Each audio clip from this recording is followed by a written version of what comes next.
Hello, this is Jeff Hamrick at the University of San Francisco's Master's Program in Data Analytics. I want to talk for a couple of minutes about doing the Ramsey reset test in R. Let's recall really quickly what the Ramsey reset test is. It's a particular type of test for omitted variables. Remember, the omitted variables problem is a really challenging problem. It's hard to understand what variables you might potentially have left out of a linear regression model.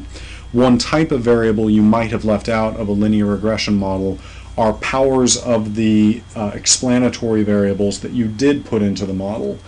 And so what I'm going to execute here, I've already loaded into our body fat percentage data, and I'm going to do a multiple regression fit. I'm going to regress body fat percentage against abdominal circumference, weight, ankle circumference, forearm circumference, and age.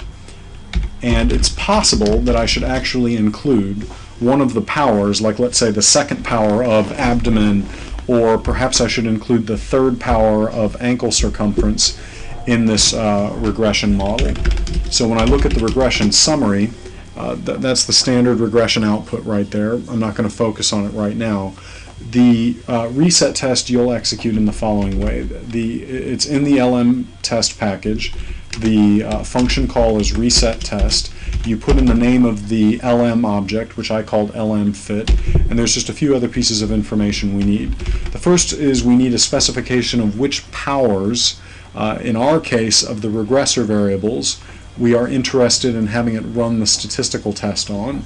I wanted to run test on the second and third powers of the regressor variables, so I'm going to use 2:3 to specify that. There's actually a couple of different variations on the Ramsey reset test. The one of most particular interest to us is the one where we explore powers of the independent variables. So in that case I use this specification right here, this option. I set type equal to regressor, and it's not particularly necessary in this case, but I can remind the reset test command that the data set we're working with is in fact this object that I called my data earlier, which is just the body fat percentage data that we read in as a CSV. So here's the output from that test. It's actually a restricted F test. It's nothing more complicated than that. So here's what we have here. We explored adding 10 variables to this regression model. What 10 variables? That is the second power of each of these 5 independent variables and the third power of each of these 5 independent variables.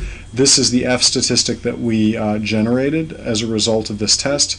The degrees of freedom in the denominator of the F test are obviously related to the total number of data points and now the new number of independent variables that are under consideration.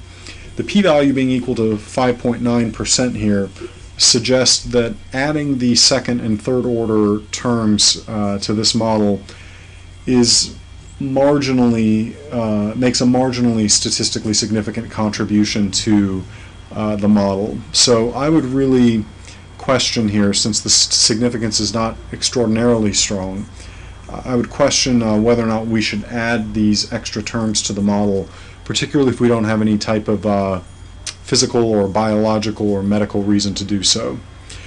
So this is roughly speaking how the Ramsey reset test works. As with every other test that involves exploring whether or not we should add additional variables to a regression model, it's always best to have some sort of economic or business or physical or biological justification before you actually go on ahead and make the decision to add those extra variables to a model. So that's it for now. Thank you.